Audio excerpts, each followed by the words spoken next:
সংযুক্ত আরব আমিরাতের সাথে হেরে শিশিরের উপর দায় চাপিয়ে দিলেন ক্যাপ্টেন লিটন কুমার দাস। পূর্ণ শক্তির দল নিয়েও টাইগাররা আরব আমিরাতের সাথে সিরিজ টাই করেন। নিজেদের ব্যাটিং ব্যর্থতা নিয়ে লিটন বলেন, ব্যাটিংয়ে আমরা কিছু ভুল করেছি। আজকে আমার মনে হয় আমরা পর্যাপ্ত ভালো রান পাইনি, এমনকি পরে বল করার কারণে শিশিরও একটা ব্যাপার হয়ে দাঁড়িয়েছিল।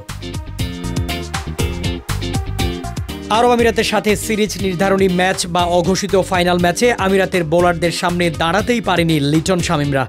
টপ অর্ডার থেকে শুরু করে সবাই ছিলেন ব্যর্থ। তবে তানজিদ তামিম এবং জাকের আলী অনিকের কল্যাণে কিছুটা রান যুক্ত হয় এবং শেষ দিকে দুই বোলার হাসান মাহমুদ এবং শরীফুলের ব্যাটে রান পাওয়ায় লজ্জার হাত থেকে বাঁচে বাংলাদেশ। ইতিহাসে প্রথমবারের মতো সংযুক্ত আরব আমিরাতের সাথে টি-20 ম্যাচে বড় ব্যবধানে হারেন লিটনরা। ম্যাচ শেষে নিজেদের ব্যর্থতার পাশাপাশি আরব আমিরাতকে প্রশংসায় ভাসান ক্যাপ্টেন। লিটন বলেন, অবশ্যই আমরা যথেষ্ট ভালো ছিলাম না। এখানে এলে সবসময় ম্যাচ জেতার ভাবনা নিয়ে আসবেন আপনি। এগুলো আসলে জীবনেরই অংশ।